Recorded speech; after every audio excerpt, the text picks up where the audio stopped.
Yes, yes, people. Welcome to Grounded Football. It's Monday. It's 10 p.m. It's Liverpool Grounded Football.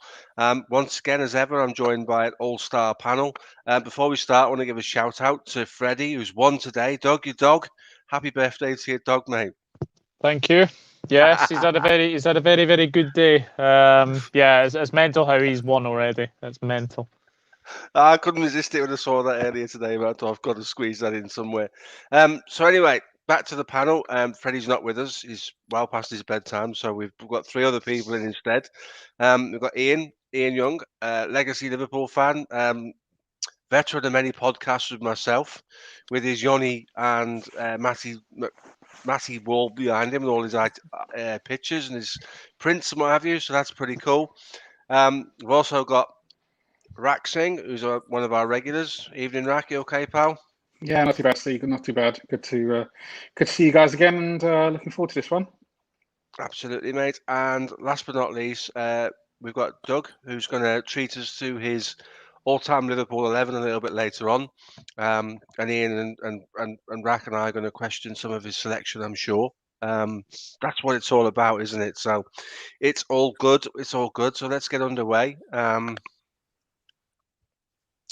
So I'll have a little look at things we've not spoken around, and obviously the first one is since we last spoke, we've had our one and only competitive game outside of the Champions League final against AC Milan. So Doug, you're looking ready to go. Thoughts on the game? Your interpretation of it? I mean, we started like a house on fire, didn't we? We started really really well.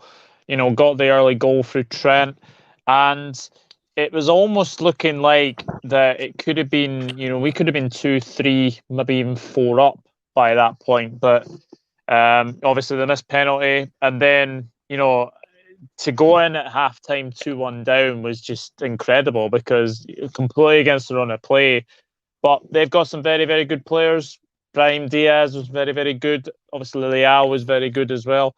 But we hung in there. We managed to get a very early goal in the second half. I think that kind of settled us down a little bit. And then obviously Captain Hendo, jails us out again. So, but delighted to get the 3 points. And I think looking at the group already, we've got a head start now because Porto and Atletico drew 0-0, which I think was quite unexpected, if I'm being honest. I would have probably expected maybe Atletico to maybe win that one. But it's a very good start, and long may it continue. 100%. Ian, does 3-2 flatter AC Milan at all for that game, mate? I'd probably be a bit hard to say flatter them. Maybe slightly. They were only. I don't want to say they were only good for that 2 or 3 minutes because that'd be a lie. They did have chances throughout the game. I just think, like Klopp said, we got a bit overexcited about how we were playing.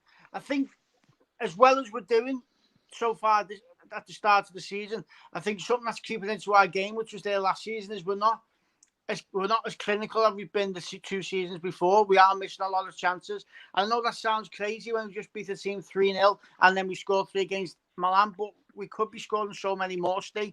I just think we need to be a bit more clinical. We could be finishing teams off a lot easier and we could be managing games a lot better if we're a bit more clinical. I don't want to get to a point where we're struggling to score goals and struggling to get the 1 or the 2 and we're nervous in the last 20 minutes of a game because, let's be honest, none of us won any of that. No, you're quite right. We don't. Rak, what did you make of the game? Yeah, similar. I mean, as Ryan just said, we absolutely battered them, and it was crazy to think at the end of the first half we were 2-1 down because it's very, very rare that you're so dominant and you go in behind, let alone drawing. So. Yeah, but look, we put it right. Someone's going to get a proper spanking off us soon because we're creating that many chances that it's soon. I mean, we're scoring 3 goals a game pretty much since the start of the season. But someone's going to bag 5 or 6, I reckon, in the not too distant future. So yeah, look, we won. and we're top of the group, as Doug said. Atletico, who are probably most people would consider our main opposition for the group, they drew at home. The old mantra is win your home games. They didn't win their home games, so couldn't have asked for a better start overall. Staying with you, Rack, how many points do you think we're going to need to get through? So the reason why I ask is with a bit of a Champions League preview on another pod I did. Whilst this is the group of death, there are other groups in there where teams will take points off each other, and we sort of prophesised that a team could actually get out of the group on 8 or 9 points. What do you think will be the benchmark to get? Because typically it's 10 or 11, isn't it? Do you see that being the case? And where do you see us dropping any points if we do? How many points could? I mean, the second place team, I reckon, could potentially go through on 8 points potentially, but I mean, I'm for us. I'm thinking we need to win the group, we've got a really good run, a recent record against Porto. I think we've knocked them out 5-0 in three of the last or 2 of the last 3 seasons, or 3 of the last 4, or 2 of the last 4, something like that. So whilst I don't want to get complacent, I think we've definitely got the beating of them. And Atletico, we owe them one. Don't we just? But revenge is a word we don't use in football, or certainly it's been played down by Liverpool Football Club in particular. Sod it, mate. We owe them one. I absolutely agree with you. I'm not buying into that nonsense. Ian, Divock Origi. Look, we've all seen the meltdown from one of our fans on Twitter regards Divock Origi's inclusion and the 400,000 views that video's had. So it served a purpose, didn't it? Listen, we pay this guy 50 grand a week to do whatever Liverpool want him to do. That could be serving hot dogs outside the ground or pulling on his shirt and playing up front. Thoughts on his performance, Ian? What did you make of Divock Origi? I thought he was okay. I think, don't get me wrong, he wasn't Mbappe incarnated or anything like that, but he came in and he did his job, which is what we need right now. What people have got to remember is, me, I'm not his biggest fan. Ideally, I would have liked. You're not kidding. I would have liked us to replace Divock Origi in the summer. But what you've got to remember is what type of player or what player are you going to get in is going to come in and play possibly 4 or 5 games a season and just sit on our bench. Divock Origi is willing to do that. If I've got to watch Divock Origi for a few games a season, I'm quite happy with that. Like I said, ideally, would I like to see him replaced, but I don't see us bringing somebody in who's willing to play to spend as little amount of time on the pitch as he does. He spends, when you look at the full season, if you don't count the domestic cups, which we normally get knocked out of early anyway, you don't see much of Divock Origi. He's never really there because we rotate the other ones. We rotate Firmino, Jota, Mane, Salah. So he's there. He serves a purpose. He comes in. If he comes in, he does a job like he did against AC Milan. I'm fine with that. He's never going to get 15 or 16 goals because he never plays 15 or 16 games. But he's not going to come in and be a Robbie Fowler or come in and score that many goals. He's just not going to do that. He's going to come in. He's going to do a job. He's going to fill a space. One thing I think he is quite good at, which he doesn't get enough credit for, is he holds the ball up quite well. He's good at giving the ball to him and waiting for other people and bringing other people into play. He's a striker, so people are obviously judging by his goals, and he does make some terrible decisions in front of goal, which we don't want to see from a striker. But he does have positives, and one of the positives for me is when you've got Salah on one side and you've got Mane on the other.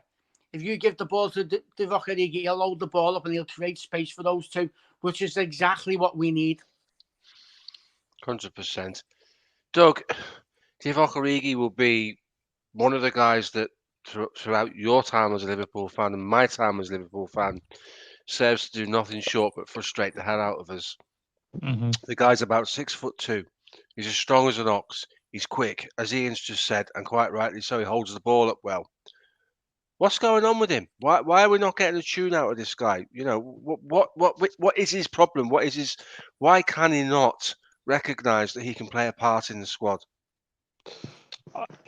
I mean, your guess is as good as mine, to be honest. Your guess is as good as mine. I thought he actually did really well the other night. I think he led the line really well. There were a couple of opportunities he had as well, but that pass for Salah as well was absolutely fantastic. For that goal. It's a weird one with Origi because we know what he's capable of. We know that he can get us Barcelona aside and obviously Tottenham. He'll always be remembered for that. It's just that we probably kept him when his price was so high, and now I don't think we're going to get much money for him, unfortunately. But it's a very, very weird one. I mean, he'll probably be involved tomorrow against Norwich, and you might see him again on the bench against Brentford. But you quite clearly see he's definitely down the pecking order. You'd have to say, but I think he's probably in the team now because of obviously Harvey Elliott's injury. If Harvey Elliott wasn't injured, then I'd actually wonder if he would still be out of the team, and I think he would be. Yeah, fair enough. Have you seen the comments on the screen? When will we hear you sing? The Reds have got no money, but we'll still win the league. Oh, honestly, I've seen that song being sung a lot of times, Jigster. He wants you to sing it, man.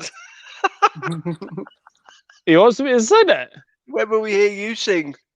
Talking to you. He wants you to sing that song. And so He wants. do I. The Reds have got no money, but we'll still win the league. Something like that, anyway. Bit of effort, though. Come on. Oh, the Reds have got no money, but still win the league, or something like that. I'm sure Rack will join in with a version of that, mate. Go on, Rack, join in. 1 minute. Let me. Go on. From the Reds diaphragm got no back. money, but we'll still win the league. The Reds got no money, but we'll still win the league. Ryan, you're very welcome on here, mate. But we're trying not to do negativity, my friend. Okay, this is a positive thing about Liverpool. I know you speak your mind, mate. But come on, things are going well. It can't get much better. Just talking about Origi, Rack. I know you've been away. I don't know whether you've been away or you've been listening. Yep. He's frustrated, isn't he? Because he showed again what he's capable of. The deft touch to play Salah in for the equaliser. It's hard to watch, isn't it? When you know what he's got in his locker and he won't deliver. It's like he's got this lack of motivation. It's very frustrating, isn't it? Yeah, look, I mean, everyone's different, and I guess even though we say he's willing to to be there and play 5 games a season or whatever, I guess to some extent, if you're these guys, even though we think they are top athletes, they've got where they are because at some point or for the majority of their lives they've been the absolute elite in growing up and coming through academies and all that kind of stuff. And then I can kind of understand even though he's obviously a bit of a legend because of what he's done, the goals he's scored and all that kind of stuff, he is kind of on the periphery. He knows he's not going to be he's not really anywhere near the first team unless someone gets injured, and maybe that affects his motivation to some extent. Some people can handle that and still give 110%, and other people can't. So I'm not going to beat him up too much about it. Obviously, with hindsight, we should have probably sold him when his stock was at its highest. But what's done is done.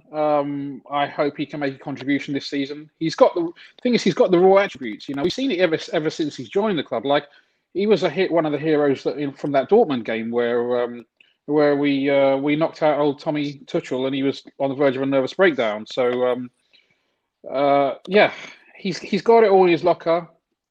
He doesn't always put it together, but hopefully has a role to play this season. Can I just say, Steve, as well? We talk about Bobby Firmino and Mane being players who need the crowd around them. I think Divock Origi's one of them players as well. He feeds off when the crowd is singing his name. Like he reacts to it. You can see it. You can see it on the pitch when the crowd is singing his name. He tries different things that he wouldn't normally try. He isn't as safe as what he normally is. And I think having the crowds back in the stadium, you might. I'm not going to, like I said, he's not going to turn into Mbappe overnight. But what you might do is you'll definitely get a better Origi this season than what you got last season. I think with full stadiums. Yeah, but maybe you're right. And just going back to Rack's comment there, it just reminded me when we put Dortmund out and Tuchel's press conference was this: Liverpool do that, don't they? That was it. That was all he said after the game, mate. That's what he said. So yeah, it always reminds me of that, and it's quite cool. So back to the game. Started like a house on fire. Did anybody else here just have it in their mind that Salah wasn't going to score that penalty? Something said to me before that he's going to miss this. Just something came over me and said he's going to miss this. Yeah, he'd scored 17 in a row before. I don't know what it was. You just watch, you look at players. He was blowing out quite a lot, wasn't he? He was exhaling quite a lot, so he's obviously feeling the pressure. But he won't come off penalties, surely. You wouldn't take him off penalties for that, would you, Doug? No, definitely not. Still our best penalty kick taker. In all honesty, I think was it Huddersfield that he missed the last time. I think it was. So it's been a long time. It's a rarity that he misses penalties anyway. But I'm like you. When he went up to take it, I didn't think that he would be. I didn't think he would. I didn't think he would score it. But no, you don't take Salah off penalties. Definitely not. No. I mean, James Milner obviously is another guy that is quite capable of taking penalties as well. And had we had one at the weekend, he might have taken it. So coming towards the sort of end of the Milan thing, I think we'd all agree it's a good start. We got in there. We've got the 3 points in the bag. Okay, it was an open game. It was more open than we would like. It's really not what we wanted to do. But as has been said, Atletico Madrid have dropped a little bit of one against Porto. But Porto are an unknown quantity in Europe. They always are, and they'll always get a result somewhere through the tournament. So I guess it's a case of seeing where we get to and seeing how many points we can get. We win all home games, but then realistically we should be through. And you're right, we do have Atletico one, so I'm sure we'll get something out of that. So on to the next thing. I want to talk about obviously the weekend's game. Now I opened the conversation for the Milan game saying Liverpool 3, Milan 2, flattered Milan a bit. Liverpool 3, Palace 0 definitely flattered Liverpool a bit for me. You know, it was one of those games where I thought we did what we needed to do. It wasn't great in patches, and in other times it was brilliant. So Rack, I came to you last about Milan, and I'm conscious the guys had said it all beforehand. But talk to me about what you thought the game was like, mate. Talk to me about the game.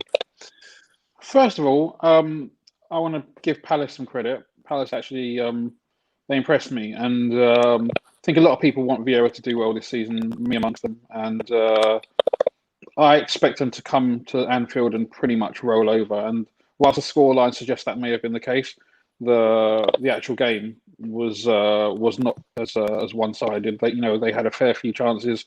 I mean, let's not forget they hit the post twice. That goal line clearance in the first minute by Ali kind of saved our bacon a little bit, but we were still good value.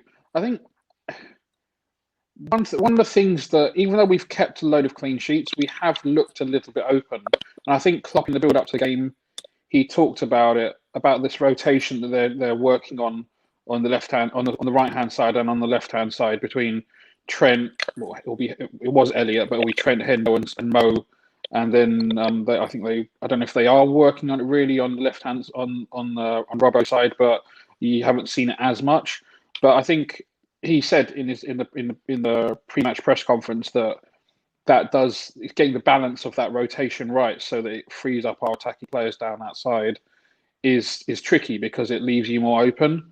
And I think you saw a bit of that in the Palace game. They created a fair few chances, but even in the season we won the league, teams would come to Anfield. We'd get the first goal and they'd attack us, and they'd miss a few, maybe not a few sitters, but they'd miss some easier chances, and then we'd bag one or two, and the game would be over and done with. And I think that's because maybe teams that when they get chances against us, they snatch at them and they get nervous and that kind of thing. And not many of them have the the balls, if you like, to take them. So, yeah, that was a bit of a long-winded answer, but basically we were well deserving of the victory. I still thought, but Palace were surprised me that they actually were decent. And actually, I watched the Chelsea game, first game of the season, and they were nowhere as well structured and coherent. So even though Chelsea pretty much battered them, I don't think they've obviously come on a little bit since that first game of the season as well. So yeah, respect to them. Yeah, I think in fairness, Ian, coming to you as we enter, we let Ryan in on the conversation. I think coming to you, Ian, I done a pod recently where Patrick Vieira was alongside Mikel Arteta was the most likely to be sacked because he's not really got much of a pedigree in terms of management. We did wonder how it would work from at Palace. Did Palace surprise you? Because like Rack, I was surprised how coherent they were. It's on mute. Hang on, mate, you're muted. Go on, mate. Sorry. I think Palace are the team that are growing this themselves. They're getting to know the new manager, and they're getting to know the new tactics. And I don't think they've played. I mean, I know they beat Spurs before, but without winning at the weekend, I don't think they played better than what they played against us. I think they'll cause a lot of teams trouble. Steve. I think they'll get better and better and better. They've got some good young players there. I think Gallagher. I mean, I rather infamously at the weekend tweeted he won't be at Crystal Palace very long game, and there's a lot of people decided to tell me he was on loan from Palace. So technically, I was right anyway. But there you go. But yeah, I think Palace will cause teams trouble. Steve. I think we did well to get 3-0. Can I just say, I think one of our players that's getting missed out with all the praise for Salah and Van Dijk and Tsimikas and that. I just want to say, Alisson has proven why he's Wales' #1 this season so far. I don't think he hasn't made a world-class save in any of our games. I think he's made a terrific save in every game so far this season, if not more than one. You're right. I saw a stat today and I retweeted it. He has saved 7 1-on-1s this season. He's had 7 1-on-1s to face. He saved them all. The guy's ridiculous. Evening, Ryan. You all right, buddy? Hi, mate. Cheers for letting me on. Big up all you guys as well, man. Good to be No here, worries. man. I've got you on at a perfect moment, right? Because you're a big Tsimikas fan. So the floor is yours to talk to us about Tsimikas, mate. Well, I didn't really know much about him until the beginning of the season, innit? Because he barely played last season. But like, I was really surprised by how well he's done this season. Like, he's a really good backup left back. But it's like, I love Robertson, innit? I love Robertson, but Tsimikas don't deserve to be dropped. And it's like, I think he's been better than Robertson so far this season. Obviously, Robertson, I think he's made 3 appearances, and I think Tsimikas has made about 3 or 4. And I think Tsimikas has been better than him. I can't lie. Defensively, he's looked okay. Attacking wise, he's looked good. Like, yeah, I just think, Robertson's obviously, struggled with his fitness so far this season. So just let him have a bit more rest and just play Tsimikas. Like, he's done really well, in my opinion. Just give him more of a chance, in my opinion. Like, I actually think he's got a bit more tech in a weird way than Robertson. I actually feel he's a better ball carrier than him, to be fair. Like, he's actually better. Like, if you're facing up a defender, the opposite fullback, I actually think Tsimikas is better than that at Robertson, to be fair. Like, Interesting. What about the lazy leg that brought those? That's a penalty, mate. We got away with one, didn't we? I haven't really seen it properly. It was where I was at the game. It was at the other end, innit? So I haven't really seen it properly, to be fair. But I have heard it was probably a penalty, to be fair. But like, Doug, do you think it was a penalty? Definite penalty. I think we definitely got away with one. It's that guilty look that Tsimikas does with his hands. What me ref? But yeah, I thought that was a penalty. I think we got away with one. There were a few this were we weekend. 1-0 Like, up, don't get me wrong. Was it 0-0 at the time? 0-0. Was it 0-0 at the time? Yeah. Yeah, it was. Yeah. I think it was. Yeah. There were a few this week, weren't there? Yeah, there were a few this weekend. Like, I mean, look, I'm not going to stand up for Man United, but like, and to be fair, West Ham, West Ham should have had a penalty, and United should have had a penalty. That Saka one, yeah. I mean, if there's contact, and the guy, I think both of those are penalties. To be fair, and I don't know. It's a little bit puzzling because I know they said they're gonna have like a light touch approach or whatever. But I mean, some of those are penalties, I think. So it's a bit weird. But Yeah, I as long think as they're consistent. anticipating contact is cheating. Okay, I'll put it on Twitter today. If you're anticipating contact and you go down, and I'm going to use Ronaldo as an example, I have to be careful because Best XI is run by Manchester United fans, and we could get unplugged at any second. So I will be careful with what I say. Ronaldo's going down before Zuma even attempts to make a challenge, and that's not anticipating contact. That's cheating, is it not? Someone convinced me that's Looking not for it, cheating. yeah. So It's someone looking replied for to it. me and said, "It's clever if you think you're going to get clattered and you make provision for it by changing the shape of your body and all that nonsense." Big up Sam. Welcome to the stream, mate. Sam. Big up Hassan, man. It's cheating. Anticipating contact is cheating. You cannot. If you're charging into the box with the ball, you're being closed down by a defender. Your first thought should not be, right, I'm going to go down because he's going to tackle me. It really shouldn't. It should be more a case of I'm going to let him clatter me, and it's a Stonewall penalty. Does anybody disagree that going down to avoid contact is wrong and is simulation? Does anybody agree with that? Anybody disagree with that? I think the tackle itself. I think if Ronaldo stayed on his feet And then got caught. a split second later, then I think it's a definite penalty. Yeah. Because if he basically stays on his feet, like Zuma's completely clattering him anyway. But yeah, I was actually one of the few that actually said I actually thought he actually went down pretty easily. For the Zuma one, I think he is already going down. There was a similar one this week as well, the Manchester City one. I have no idea how that is. How that got overturned, I will never know. And I don't know how it's not a red card either. I don't No, I think it's not a red card because he kind of made an attempt to get the ball, but it was a definite penalty. Like I don't know how that got overturned. Well, I listened to Dermot Gallagher. I disagree completely. I listened to Dermot Gallagher talking about that earlier today, and he said, if you sit and watch that from a distance, what actually happens is Walker gets in front of him to get the ball, and the guy actually kicks Walker. Exactly. Walker, any good defender, anyone who's played the back knows if you can get your body between the opposition player and the ball, then they come through. That's a foul. And Walker, he does it in the last minute, and he does it at a little bit of an angle. But Walker gets himself in between the ball and the opposition player, and then the opposition player comes through the back of him. It's not a foul, in my opinion. I just don't like Kyle Walker, so I'll say it's a foul in it for agenda purposes. I hate Kyle Walker so much. He's awful. I can't stand Kyle Walker. And that's plenty good enough for me, mate. I'm not a big fan of Kyle Walker. What he is very good in a one-on-one situation. You know, he showed for England in the Euros. Yeah. He's got pace. He back himself against anybody pace-wise. I don't want to sit here and talk about Manchester City players, but at the end of the day, he got away. It didn't get away with one, to be honest with you. Oh, we can talk about Man City players. Have you realised, whilst De Bruyne has been on the pitch in the league this season, City haven't scored a goal? I'm just saying. Okay. Well, this is a Liverpool pod, Ryan, and I know you've got an agenda where Kevin De Bruyne is concerned, but do you know what? We'll get you on when we play Manchester City, mate. You could talk about that next week. Yeah, we'll get you back on after that, then, mate.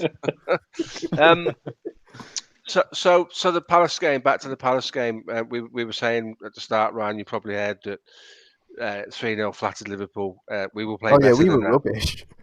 We will play better. Yeah, but that's what is that not a sign of a good team? That you it is. That's why it made me even more happy. We've conceded one goal that came off the back of Havertz. He didn't even head it. It came off the Chelsea game, at the top of his shoulders. But at the end of the day, that was the good performances, but not enough's being said about conceding one goal in 5 from a set piece. And I have to extend the same thing to Chelsea. Not enough's being said about Chelsea conceding one goal in 5 and that's a set piece. Now, those two teams at the moment are really setting the standards, and Identical. United are hanging on in there, so it bodes well. Listen, we all said, and I've been in pods with all of you prior to the season started.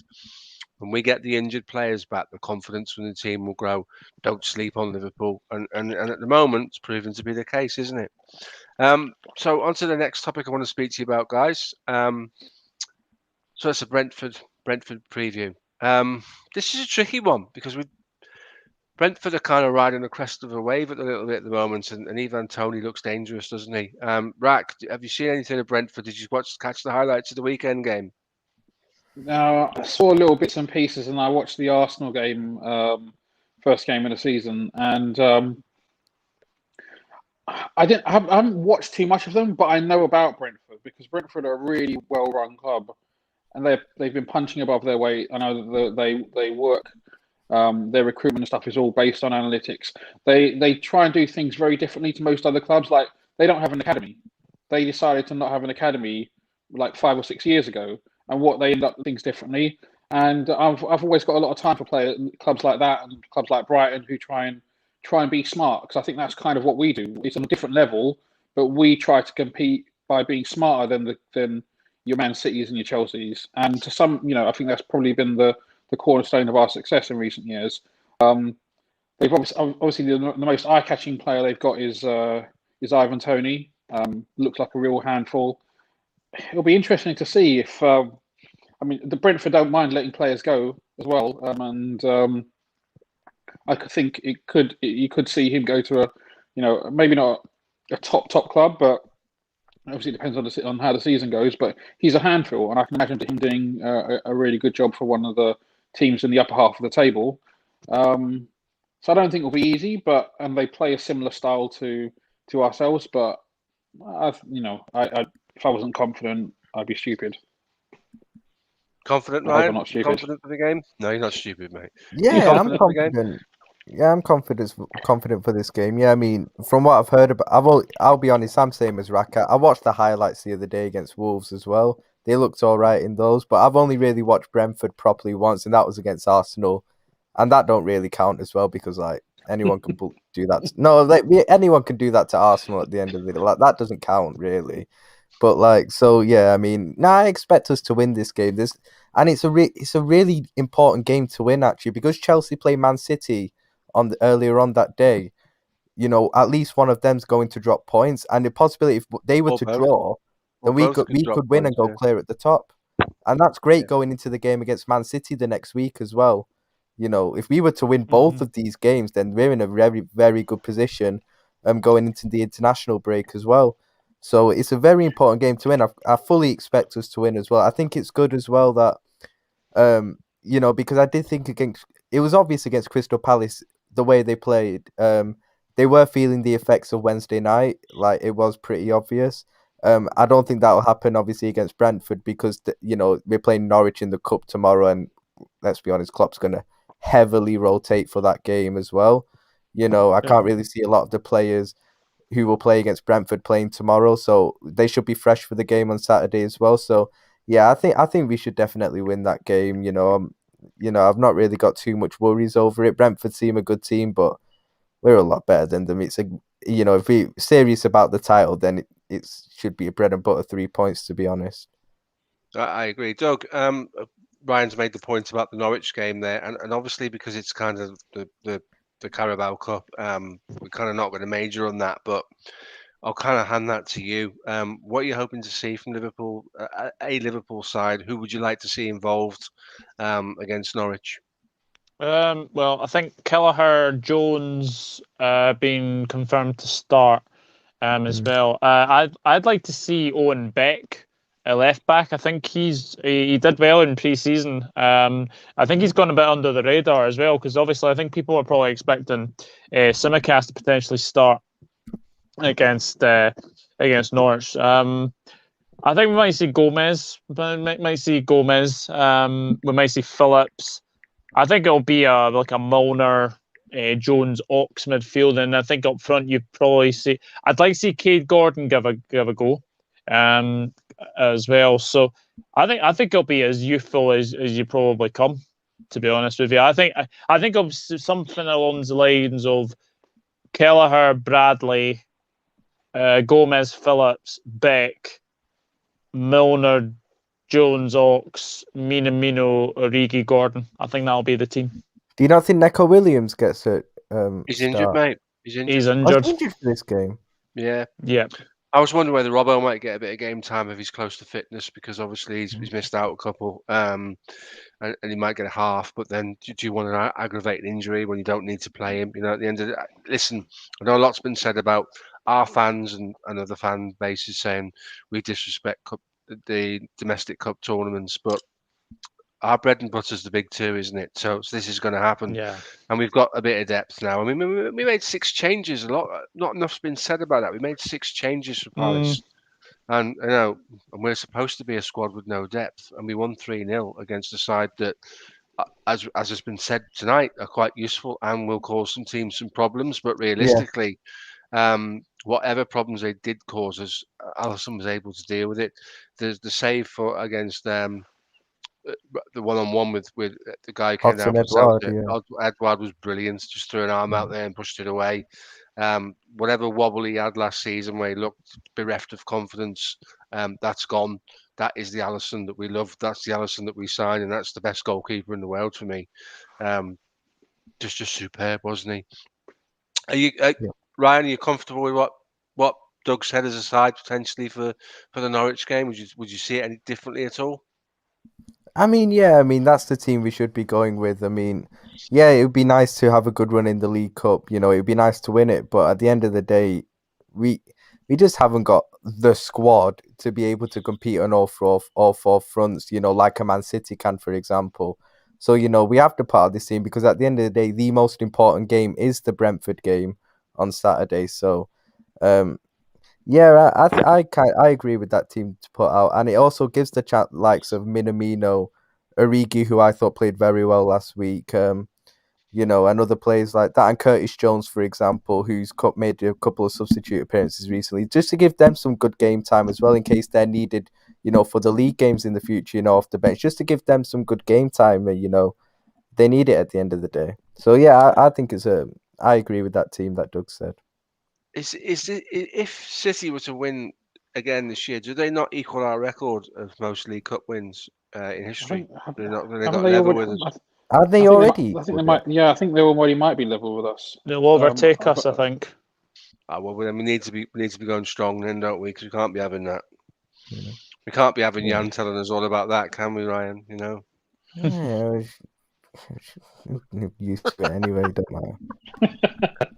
Well, I'll just push my De Bruyne prop to her. It don't matter still. The contempt in your response there, mate, was amazing. So I agree. I agree with Doug. I think that's got to be the team. Rack, anything different from you? Is anyone you'd like to see get a run? I think Minamino needs minutes, doesn't he? Yeah, look, I mean, Minamino. I also like to, obviously, is it Barzani and Musolowski, 2 of the young players who are kind of highly touted. I haven't seen much, if any of them. Cometio as well. Whether they'll get a run out, I'm not sure. I think it's probably more important that the guys on the first team squad who haven't featured get a run out. But look, I mean, I'm not having any of this stuff about people saying we disrespect competition. Let's not forget that the first club that started disrespecting the FA Cup was Man United when they decided to not even bother entering it. So people in glass houses. Yeah, that's a good point. And you know what with our cup exits over the years is that people forget we are in both FA and League Cup. We have been drawn against teams who are you consider as hard ties. Obviously, we've had Arsenal over the last 2 years. That Villa game where we got knocked out of the League Cup, we put out our reserves because we were in Qatar for the World Cup. Then we've got knocked out by United in the FA Cup last year, Chelsea the year before, Wolves away once when they were good. These have been Chelsea in the League Cup. I remember once as well. Basically been knocked out by top sides. So at the end of the day, apart from this comment where Jegster very kindly reminds us we once got. Yeah, but that was 2010, wasn't it?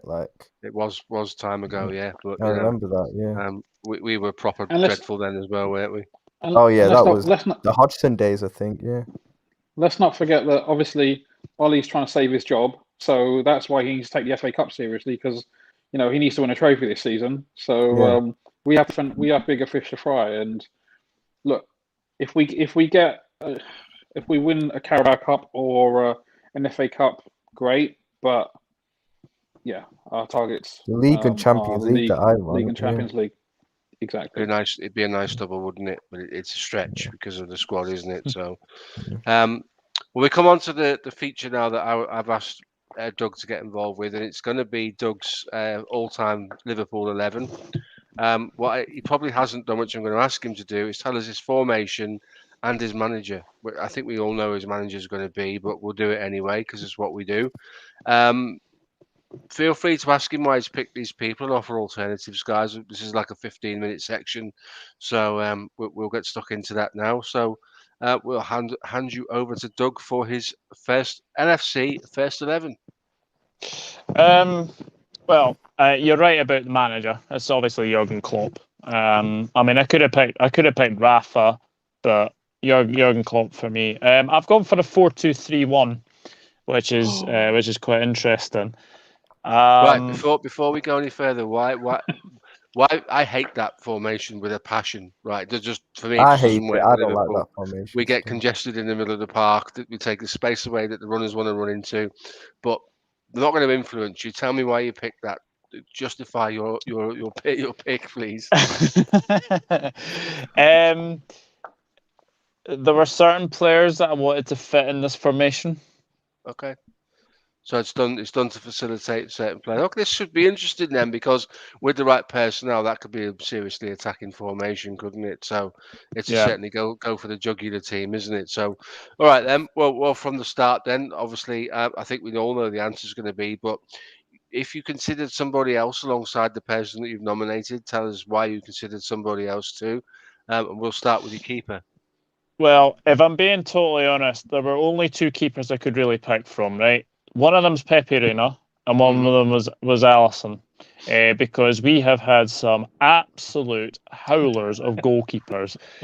Like, where in the idea did Brendan Rodgers get the idea of buying Adam Bogdan from Bolton? Oh, Adam Bogdan. Like, that was just horrendous. But my goalkeeper is Alisson. Pretty explanatory, really. I think he's not he whose name shall not be spoken. Lawrence Karius. No, the other one. The other one. Karius did a job in the season we. Simon Mignolet in the final, but he wasn't too bad in the run up to the final. I know, but ever since the final, mate, he's been throwing him in for fun, hasn't he? So that's absolutely. I know, but there's been worse keepers at Liverpool than Karius. Yes, there has, mate. You're quite right. There has, Simon Mignolet being one of them. You think he was worse than Karius? Yeah, mate. Every time you pass the ball back to Simon Mignolet, he got the 9-9 out and sliced it straight into the crowd for a throw-in. Absolutely dreadful, mate. He was good. Karius had good feet. I'll give him that. Yeah, he was alright. Yeah, but he's too busy worrying about his social media profile and his tattoos, and he was concentrating on his game, mate. To be fair, so if you're watching, Laureus, sort it out. Right, Pepe Reina was a. You mentioned Pepe Reina. I loved Pepe Reina for 2, maybe 3 years.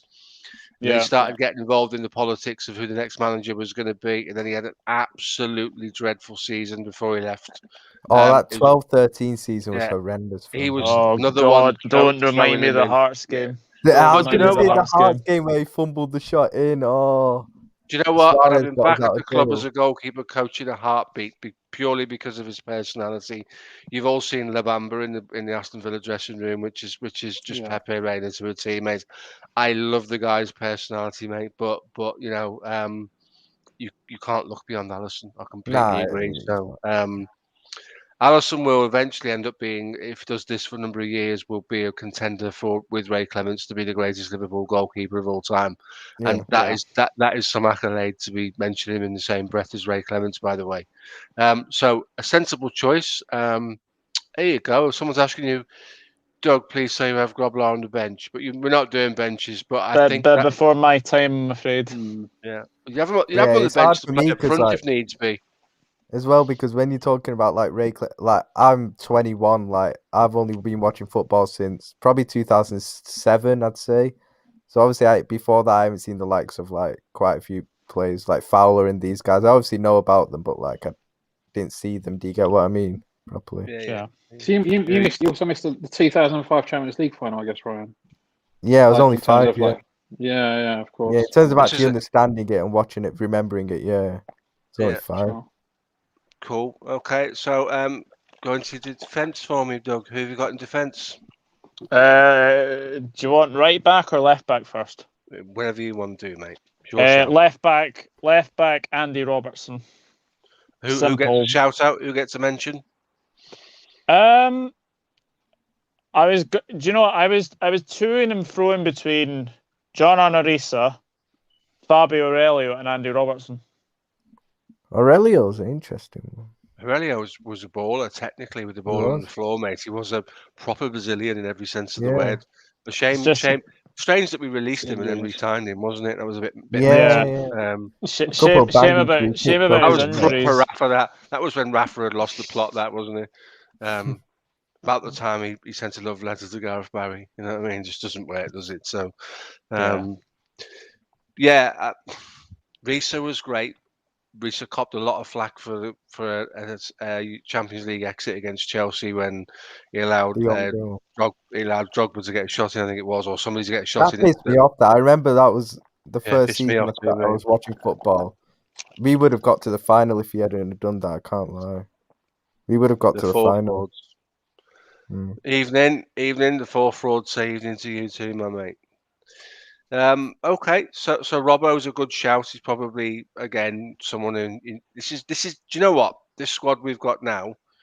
You could probably say it about many of them will be offered up against the real Liverpool icons and legends, and that tells you where we're at and where they are at the minute. So, that's a good shout. I guess we know what you're going to say for right back, but we'll do it. Let's go there and see who you pick. Yeah, it's Trent. I mean, Steve Finnan was a shout as well, and I could have potentially had Jamie Carragher at right back because I know he did play some of his times at right back, but it's got to be Trent. Interested. I'm going to play devil's advocate here. Right? I've made quite a thing in social media recently, and Rack has liked the video that I did with Eyes on the Ball TV. Trent's not a right back. He really isn't. He's there for team sheet purposes only. So in your formation, I'd be interested to see that work. But you couldn't ignore him because Doug picked Jurgen Klopp as manager, Jurgen Klopp would know how to use him. There you go. That's the answer we were looking for. Thanks, man. I knew there was a reason why I give you the link tonight, mate. I knew there was a reason why I let you on, and there it is. Okay, so it's a great team so far. We're going in the centre of defence now. Obviously, we know you're going to pick as one of your centre backs because we all would do the same. Yeah, it's Virgil van Dijk. That's the obvious one. The other one I was torn between 2. Right. Before you give us them, you two guys tell me who the 2 are going to be. I'd go Matt personally. Which are the 2 that he's umming and ahhing over? Oh. I think he's umming and ahhing over Sami Hyypiä and Joe Martin. Yeah. I would say Hyypiä and Daniel Agger. Daniel Agger? Nah, I don't know if Daniel. I like Daniel Agger, but I don't think he's talking about. I think Hyypiä or Matip personally. I picked Hyypiä. I think really? Sami Hyypiä was one of our underrated centre backs. So I'll tell you my thoughts on Sami Hyypiä, and don't hate me for this. Against the likes of Ruud van Nistelrooy, a guy who had no pace, Hyypiä was immense. Put the ball on the floor and run at him, he was in all kinds of bother because he wasn't quick and he didn't turn particularly quickly. But don't get me wrong, I love him for the thunderbolt volley that against Juventus, mate. That was ridiculous the way he struck that ball. So I can see why you've gone with that. It would be a good shout. He would go and attack the ball, and Van Dijk pick up bits and pieces for me. So those 2 would work really, really well. And for what Who are the other 2, Doug? What's that? The other one you were considering? Who was the other one you were considering aside from, or was it 2 aside from Hyypiä? Daniel Agger. Oh, okay. I like Guys, what are Daniel your Agger, thoughts on but Daniel Agger? I thought Daniel Agger was marvellous coming out with the ball, but prone to massive concentration lapses, and he had an error in him I every game. liked him, but I'd have Matip over him. I'll say that. Yeah, I think we never really got to the absolute top with Agger. I mean, I remember, probably the Chelsea semi-final in the Champions League was probably his peak with us, and that was a solid central defensive partnership. Yeah, he was never really tested at the top level, but he was. I hated the way one. I hated the way Rodgers treated him in the end.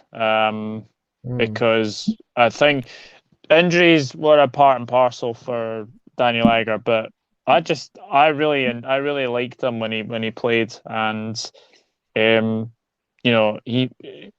could score some bangers as well, like Blackburn at home, I think West Ham at home. West Ham strike was absolutely ridiculous, and very controversially, he blatantly obstructed most of the Chelsea defence in that Champions League game that Ryan was just talking about. He got away with that one, mate. He took 3 guys out at once. It was like watching Triple H dive over the top ropes, mate. You know what I mean? It was mental. It was mental, but hey, we got away with it. So that's a really good back for that, mate. And I can understand the logic behind picking Van Dijk and Hyypiä together because, as I say, Hyypiä would just go and win the ball, and Van Dijk could just deal with anything that came off of that, wouldn't he? So it's as strong as it's really strong. So into your midfield. So this would be interesting because there's so many names to pick from, isn't there? Yeah, I've gone for passing in my midfield, and the two I've gone for my two in midfield are Steven Gerrard and Xabi Alonso. Oh yeah, you're playing 4-2-3-1. Yeah. Just Alonso. I've never seen someone pass the ball as well as he did. Yeah. And I remember the goal against Newcastle. Remember the goal against Luton Town. I think he scored one against Hull as well. And Rafa Benitez wanted to replace this guy with Gareth Barry. See, there's a story behind that. Remember that. There's a story behind that. Paco Ayestaran, who was Rafa's number 2, was the guy that was the sort of link to the players in the way that Linda's is now. And I read Gerard's book about that. He applied for a job in the summer back in Spain, and Rafa Benitez fell out with him big time. Because he fell out with him big time and he treated him poorly, Alonso took exception to that. And then Alonso asked to go and leave for childbirth, and Rafa was a bit frosty about that. So, listen, Rafa could be a cold man when he wanted to be, really could. I remember him saying that I do have a lot of time for Steven Gerrard, but I don't love him as much as I love my wife, which I thought was a really strange response. And it was about the time when Gerrard was kind of looking to potentially move out.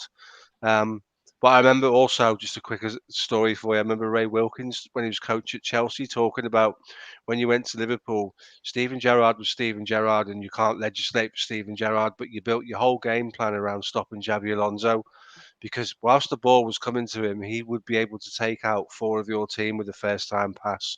And I know Ryan's a massive Xabi Alonso fan. One of the few transfers out of the football club that breaks a football fan's heart, and that was one of them. It was when it was the effect it had on us when he left. Like in his last season, we finished second, challenged for the league. Probably should have won the league that season. And as soon as he leaves, we finished like 7th and stuff. Like he was such a big part of our team, and it did hurt when he left the camp.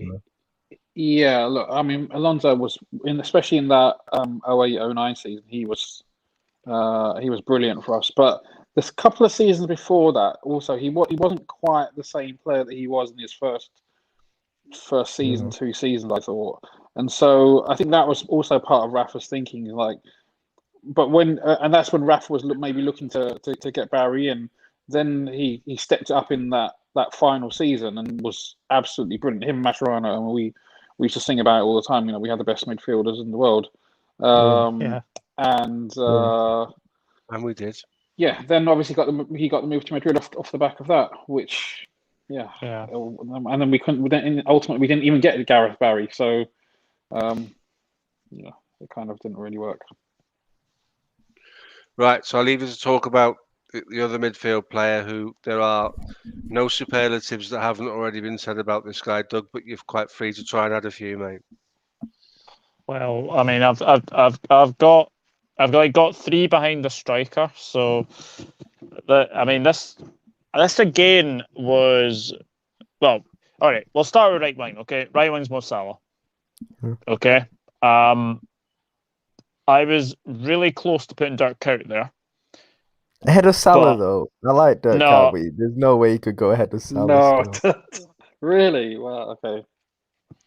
Go on, Doug. Sorry. But just behind the striker, I've gone Luis Suarez. Mm. I think you have to say that Luis Suarez was just, yes, he was crazy, but I've never seen someone have as good a season as that 2013, He's the best 2014 player I've season. seen play for us. Yeah. I think. Yeah. I think he's the best I've seen play for us. Left wing, I've gone Robbie Fowler. Ooh, this Left is wing, Robbie Fowler. left wing. Tell us. Go on. Talk to us about that. That's a left field. Pardon the pun. Yeah, That is a left field selection. I feel that, like, in this team, I feel that Robbie Fowler would actually thrive on the left wing, and I do think he would get past defenders. But I was to and fro between him and Mane, but I decided with Robbie Fowler because we did obviously the pod last couple of weeks ago about Robbie Fowler, and just watching him, I've never seen someone with such a good left foot as his. Scores goals. Yeah, for me, Robbie Fowler it has to be in this team. That's an interesting selection. I would never have guessed you to say that if you'd asked me. We could have sat here all night and I wouldn't have suggested you would play Robbie Fowler left field. So you've been a bit of a masterful tactician there, mate. You pulled the wool over all of our eyes with that one. So no, it's not a And problem. then- I'm sure he'd do you a job. And then the last one up front, and he broke my heart when he left in 2010, Fernando Torres. Yeah, my favorite player of all time. Do you know Oh, what? it still For hurts to 18 months say. to 2 years, he was completely unplayable. And then it's like someone reached in and switched him off. It's like someone found a switch Yeah. somewhere and just flicked it, and he just changed overnight. When he went to the World Cup and cut his hair, man, that was the end. Yeah. That was the end. When he cut It's when he cut bizarre. his hair at the World Cup. You can only put it down to a lack of mental strength, can't you? Really, if you think about I think it. injuries took its toll on him. To be fair. Oh, he had a bad injury, mate. He had a bad injury. I mean, you look at Robbie Fowler. Robbie Fowler had a horrendous injury to his hip. He had an ACL. Gerrard stripped his hamstring off the bone. He stripped his pelvis muscle, the muscle in his pelvis, right down to Yeah. the bone. These guys play through some horrific injuries, don't they? Yeah. Well, Facts. so go on then. Just give us your team. Read it back to us, mate, so we can all So eulogize it's- over it. So it's Alisson in goal, a back four of Trent Alexander-Arnold, Sami Hyypiä, Virgil van Dijk, Andy Robertson. A midfield two of Steven Gerrard and Xabi Alonso. Right wing Mohamed Salah. Left wing Robbie Fowler. Just behind the striker Luis Suarez, and up front Fernando Torres. It's a decent side, isn't it, boys? Yeah, it is. I do have one quick question, Doug, because I must admit, even though I know he's a bit of a cult hero, but I was thrown when you talked about what's his name, Dirk Dirk Kuyt Kuyt. because Dirk Kuyt used to frustrate the life out of me. Like I'm a fan of his because he's a cult hero at Liverpool, but as a player, I just didn't rate him at all. And he tried, and he was a hard worker and all that kind of stuff. But Popped up with some important goals. he would pop up with an frustrated the hell out important of me. goals. Yeah, Man for the true. big occasion is what you call him, I think, Dirk Kuyt. Man for the big occasion. He never let us down, did he? It's No, like he did a the job. most bandy-legged football you'll ever see in your life. You could literally, you could nutmeg him and run through his legs with that bandy at the same time, couldn't you, if it was possible? But he never let you down. He worked really, really hard. I can understand why you would have looked at him, mate, because he'd never shirk anything at all. He turned up every game and he worked really hard. He could have scored more goals. I can understand Yeah. some fans' frustrations with him. When Dalglish came back and had to do what he had to do to sort of steady the ship after Hodgson, Cout was one of the first casualties because he found himself on a ridiculously high contract in terms of salary, and that was one of the reasons why he went a little bit before his time, if you like. But Wasn't it under it's Dalglish where Cout went on a pretty mad run of form towards the end with Maxi Rodriguez, though? yeah, it was. Remember when But Maxi was Yes, scoring yeah, it hat he'd tricks was. and stuff, already and had Cout the was remit scoring to in like reduce the so many wage games in bill. a row and shit Yeah, like that. 100%, mate. But the remit was there for Dalglish to reduce the wage bill, and one of the Yeah. biggest earners in the club at 32, 33 was Dirk Kuyt. So I think he went to Turkey then, didn't he? And then ended up back in Feyenoord or wherever it was, PSV. No, it was Feyenoord. He was a great player. I don't think he ever let us down, mate. I think he scored in Athens in 2007, didn't he? So in what probably the most forgettable Champions League final we were in. To be fair, Yeah. no, it's a good team, Doug. Really good team. What kit was you playing in? What's your favourite kit since you've been watching? Oh, jeez.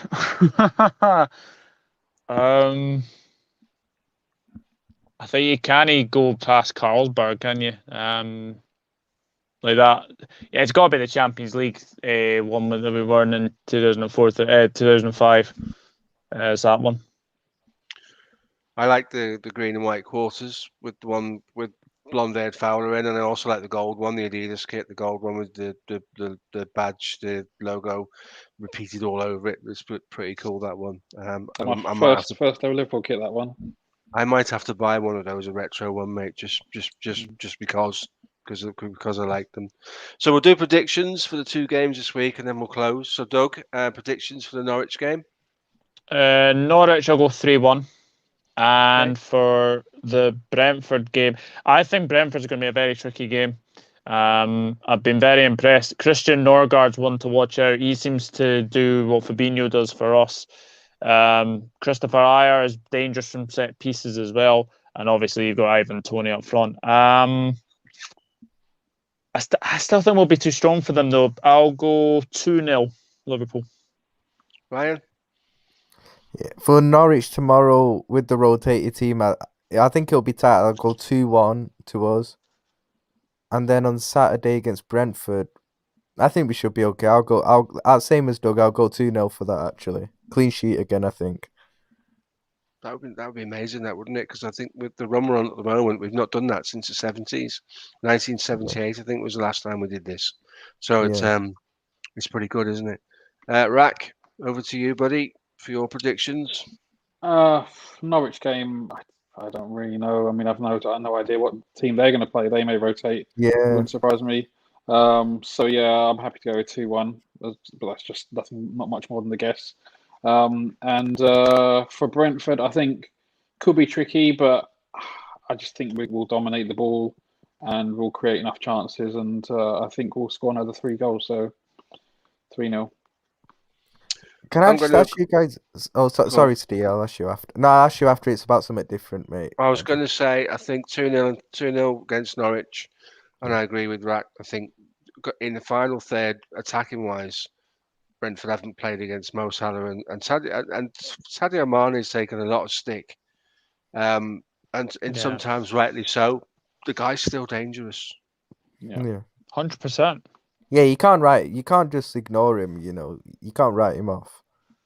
No. He's I picking up the don't ball think and he's he's been as beating bad. people, isn't he? No, he's not been Yeah, as I bad don't as think he's what been as we. bad as some people have said, to be honest. I mean, he had some games where he's been a little bit on the periphery, but he's in the games where we've kind of played more down his side. I think he's done okay. He hasn't I think been it's just top when you money, but compare it to the Mane from 2 years ago, to me it's just nowhere near that Mane. Do you get what I mean?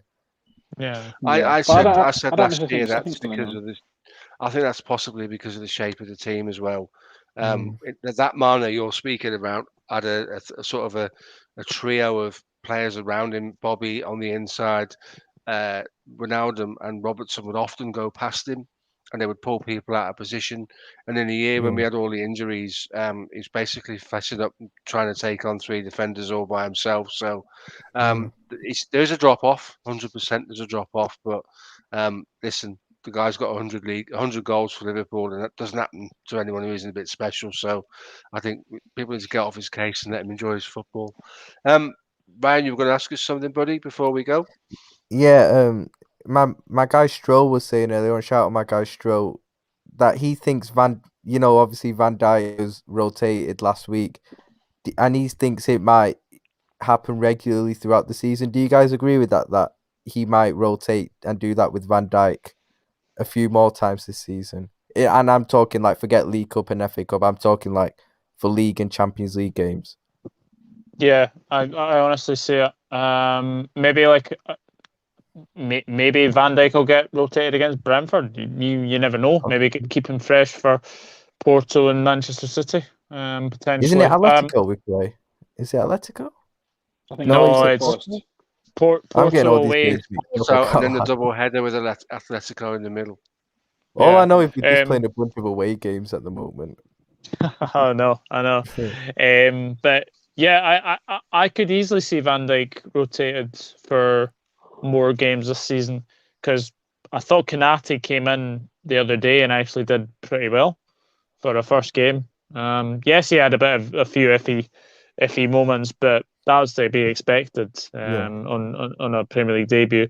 But yeah, I honestly do agree. I think Van Dijk will be rotated much more often than we think. I don't know. I don't know. Our strength comes from our intensity, and that intensity comes from play, train, play, train, play, train, not play, sit on the bench for 2 games and then play again. If that makes sense. And I don't think Van Dijk would be happy with sitting out too many games. It is clear. I mean, the biggest test he's going to have all season is the physical presence of a Lukaku. And in that week, he also played against Chris Wood, who's also very robust for Burnley. I think he's okay. I think he's okay. I think Klopp's being clever by keeping them all interested and keeping them all in the games. And Konate looked half decent, but there are still things to work on with Konate and against a better quality centre forward. Jordan Ayew is not the side of, or Christian Benteke are not the centre forwards that are going to trouble Liverpool in the same way that, could you put Konate up against Lukaku, for instance, right now? There's a question mark over whether that would be a sensible selection, isn't there? Yeah. I mean, look, I think he may get rotated a bit. Look, the Milan game is arguably our easiest Champions League group game. So perhaps that's maybe Porto at home. I'm not. That will probably be in 3 match days time. So maybe for that, and maybe the odd Premier League game. But I can't imagine it's probably going to be one in maybe 7 or 8. So you're looking Put it over the this course of way. the season, maybe looking for maybe 4 league games or something like that. But I know what game Van Dijk is played in, and that's Man City next weekend. 100%. Him and Matip. Him and Matip in that game, 100%. And I think Robbo will be back for that game as well, mate, because I know you're saying Tsimikas is playing well, and he is. Yeah, but I still think, Klopp probably is in always the a big games manager again. that goes with people he trusts, and he trusts Robbo. Yeah, exactly. No, I agree with that. To be fair, yeah, I agree. That team pretty much picks itself. As long as Thiago's fit, it'll be Fab, Hendo, and Thiago in midfield. It'll be the usual back 4. And up front it'll be Jota, because I don't know if Bobby will be fit. If Bobby is fit, Bobby will play. If Bobby is fit, Bobby plays in that game. Yeah, because he's got to, because he occupies the central defensive midfielder, whereas Jota isn't. This sounds terrible, but Jota isn't intelligent enough to do that along with the other things. I agree. And it's a point Rack made very well a couple of weeks ago, that horses for courses, and this is one of those courses where you need your Bobbies in there to go and occupy the space that Rodri wants to play in, which, I've said many times on pods, Rodri playing there for the whole season had a big impact on the season. Rodri's underrated. Of course he is. He wasn't just Diaz coming into the side. It was having a settled 6 in front of the back 4, which allowed them to go and play all the football in the opponent's half. So that'll be a great game, and that'll tell us a lot about our team and where we are. So that's it, guys. An hour and 10. Pleasure. Doug, what have you got coming up, and tell us where we can find you, please, mate? Yeah, you can find me on the Dugout Football channel. I've got a few things coming up actually this week. Excuse me. Premier League match week 6, Bundesliga match week 7. I've I've got a preview with Brentford fan on Thursday. That should be interesting. And obviously Friday, LFC Focus as well. So come and check me out. Cool. Rack, where can we get you, bud? Yeah. Here obviously on a Monday. Do Let's Talk EPL on a Thursday evening, Liverpool show. Bits and pieces on the terrace, Twitter. That's my Twitter handle, and you can catch me on there and on Spaces. And yeah, just out and about. And you can catch Rack with me on a Friday on the Friday Rival Yes. show on Usman Talks. On We're Urban over Talks, there yes, too correct. on a Friday. Ryan, where can we get you, pal? Yeah, cheers for having me on again, by the way. No Yeah, you problem. can find me on Sarksome City mostly. Got a show tonight, actually, probably in about half an hour. I'm doing the Mo show. I think that will be on the Twitch, though. We do that one on the Twitch, so make sure you tune into that, people. That's always a good show. And we've actually got a new show, like a spin-off show after that tonight called Doing the Least. So, which we're starting tonight, so that should be good. And yeah, just find me on various shows on them. You know, I have to cut down a bit now because uni's about to start, so obviously I'll be busy with that. But still catch me on like Q&As, stuff like that. Really. I was going to say you and Rack don't seem to sleep, so but there you go. I think Doug and I like our 8 hours, don't we, mate? So he's turn up till all hours of the morning, mate. So for myself, obviously you can catch me on here. You can follow me on my Twitter handle, which is on screen. When Thursday nights typically, or Wednesday, you can catch me on Eyes on the Ball TV with Daniel Bamerjee, which is a really good. I really enjoy that. Ryan's tuned into that a few times because Yannika's on there, and it's pretty cool. It's a good show, that. And then obviously, as I said before, Rack joins me on Friday nights on Usman Talks.